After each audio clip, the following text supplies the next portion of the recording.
YouTube, what is going on, guys? It's James with Make an Opening. In today's video, I'm going to be going over what I think to be the absolute best deck heading into the set 4 meta. Now, yes, it's definitely still up in the air with so many new cool leaders and very powerful cards being added, but this set 3 meta staple is only getting better. It's easy to play, a little bit harder to master, and it's actually pretty affordable to build. So whether you're new to the game or you're wanting to take the competitive side a little bit more seriously to go take down a local store showdown, a PQ, or one of the larger events, I definitely think Jango Tarkentown is going to be your strongest jumping off point.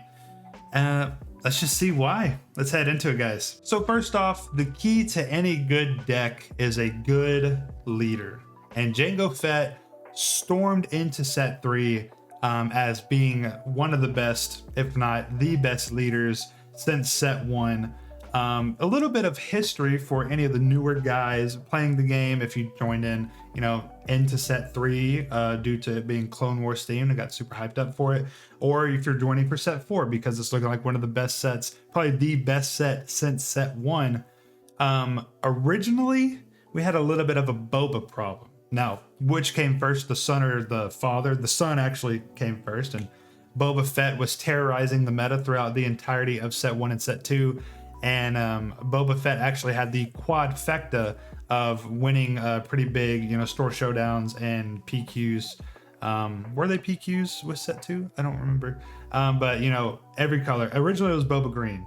Then Boba Yellow, Mono Yellow Cunning was popping up. There was a form of Boba Blue, like soft to hard control.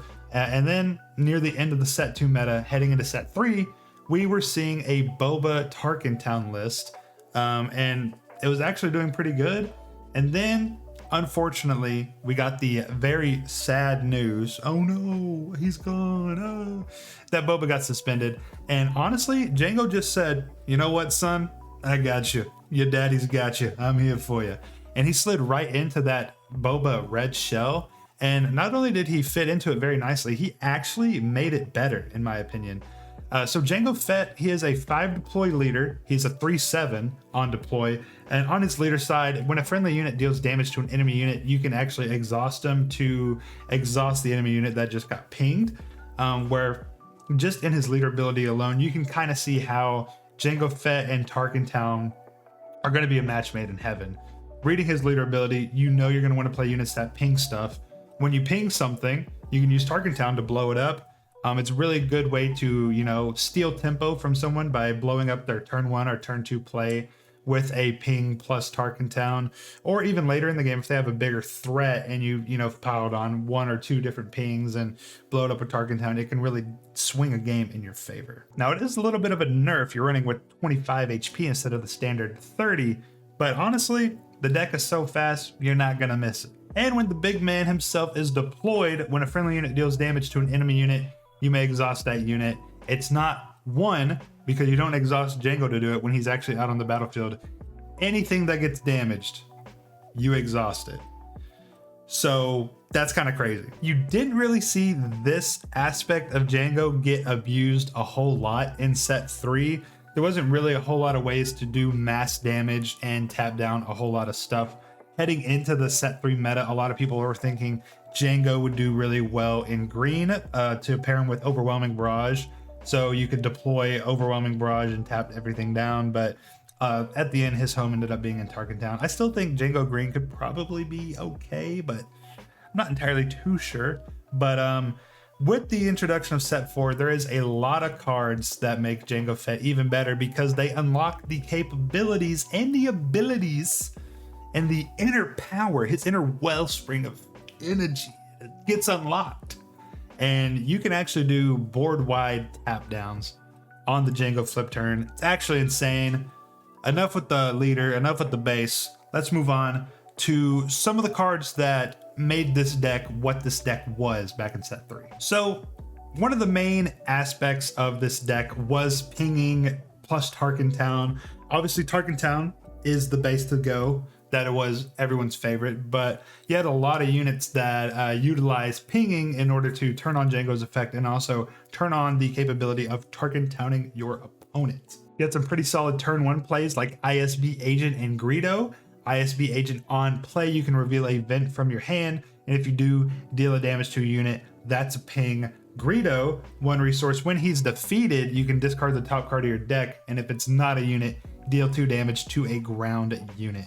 So both rely on events, but both of them ping, and pinging is good. Set 3 Superstar Elite P-38 Starfighter is Jango's match made in heaven.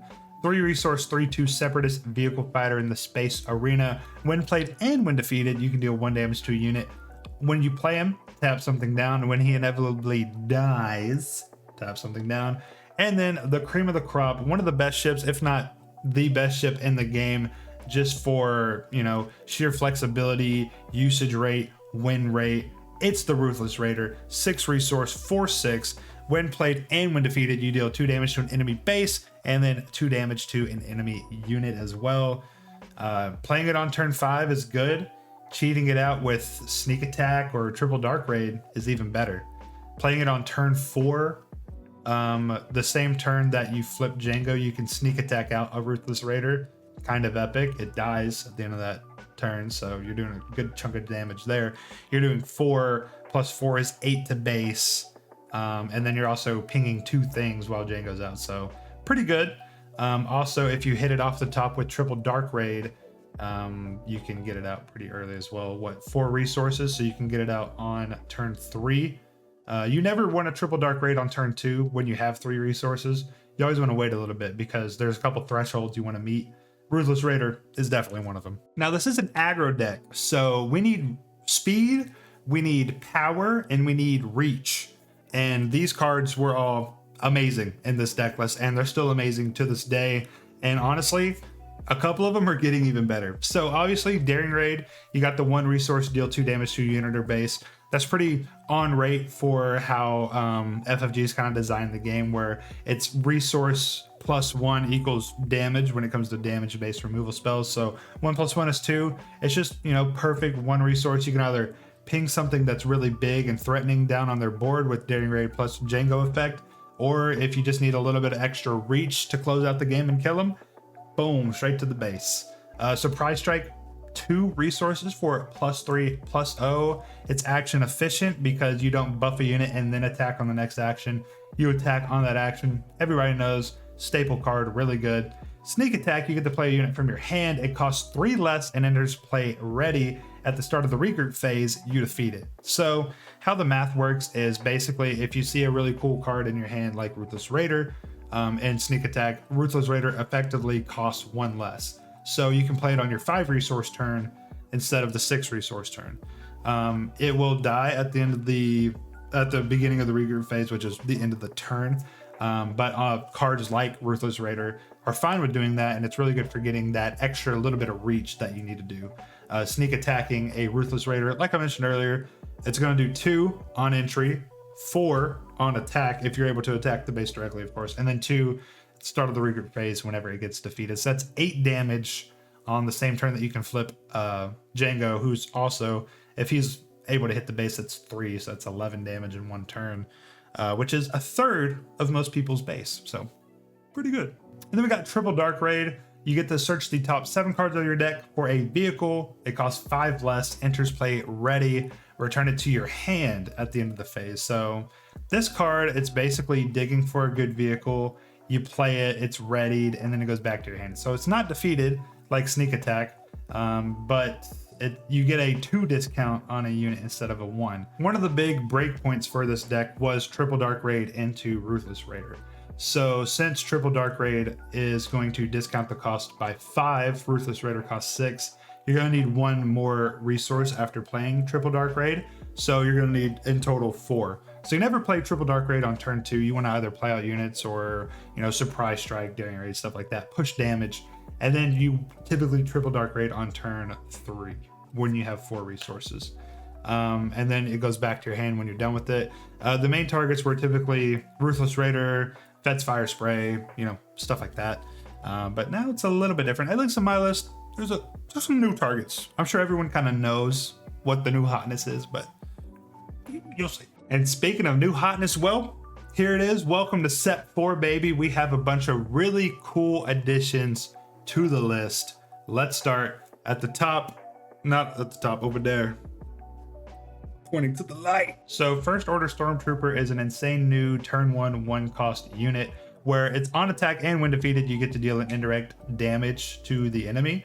The new mechanic indirect damage is actually the opponent chooses where the damage goes.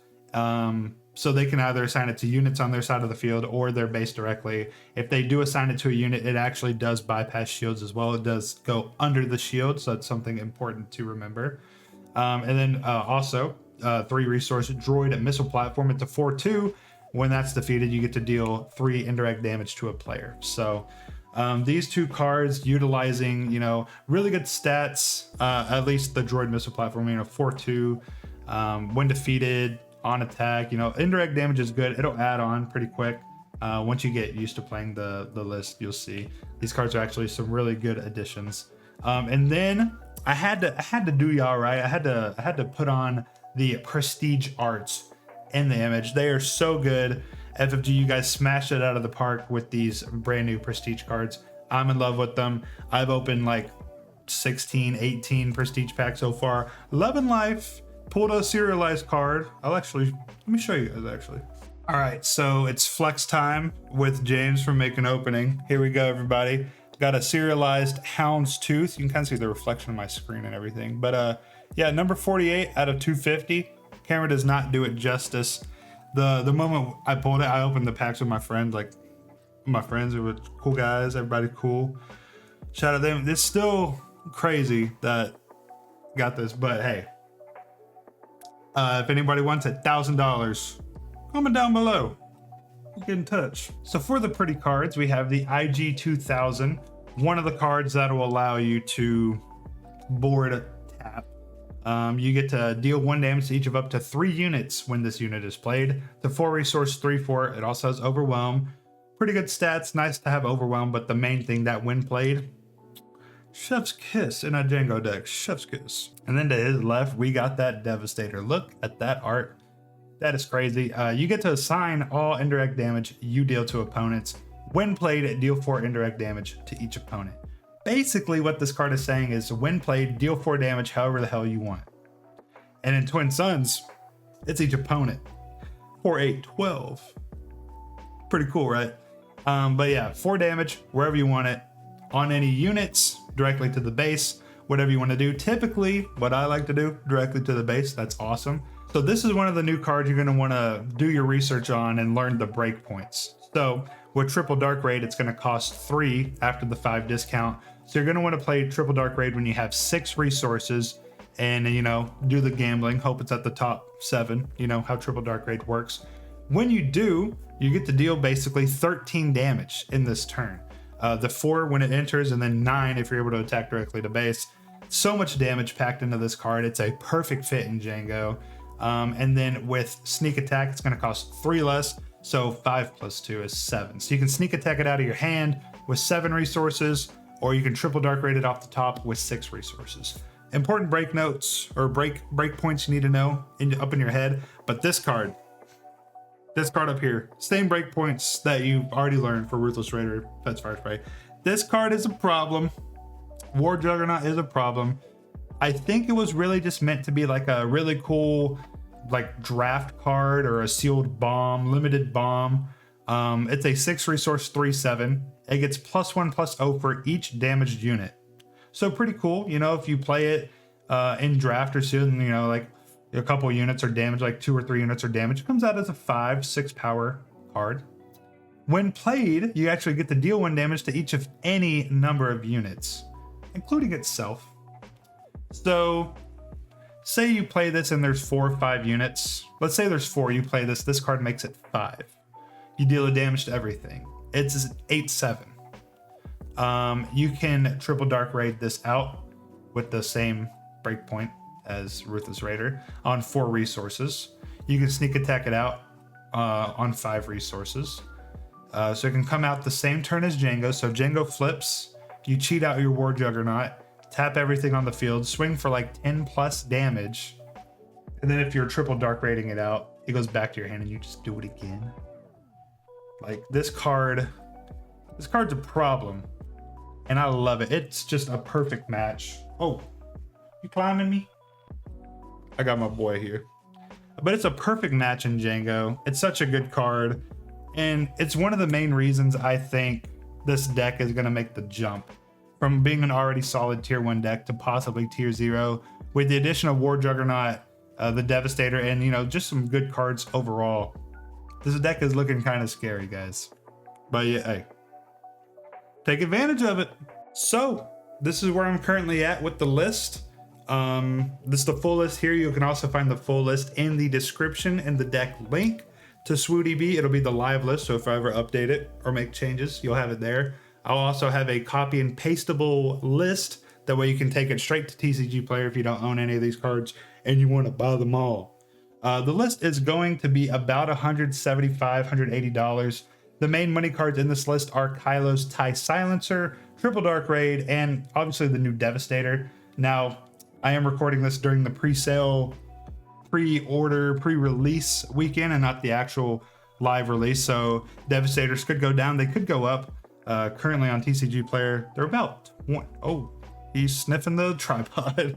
But currently they're about 20. Same with Kylo's TIE Silencers. They're about $20. And Triple Dark Raid is about 15. That card's been going up with this release of set 4 with so many vehicles in it. But some new cards I didn't really talk about a whole lot. I guess there's only one newer one. Shoot Down. You get to deal 3 damage to a space unit. And if it's defeated, you can deal 2 damage to a base. That card's cool. Crafty Smug's just a really good card. 7th Fleet Defender, good card. Just a nice shielded unit to have. Fet's Fire Spray, obviously still on the list. Yeah. Let me know what you guys think of the list down in the comment section below. Are you going to be playing this list? Let me know what other leaders, deck lists, video ideas, blah, blah, blah, downstairs, down there in the comment section, downstairs. Leave a like for Hash Brown. He's chilling. He loves playing with Jango Fett. It's his favorite. And yeah, are you guys excited for the set 4 meta? Do you guys think any leaders are going to increase in popularity, play rate, and win rate? Any of them going to decrease? Were you hoping for any sort of bans or suspensions in the latest meta update stream by FFG? Let me know. Hope you guys have a great pre-release weekend. Mine's already been going well. And I'll see you guys in the next few days with the next video. Yeah, James, make an opening. Guys.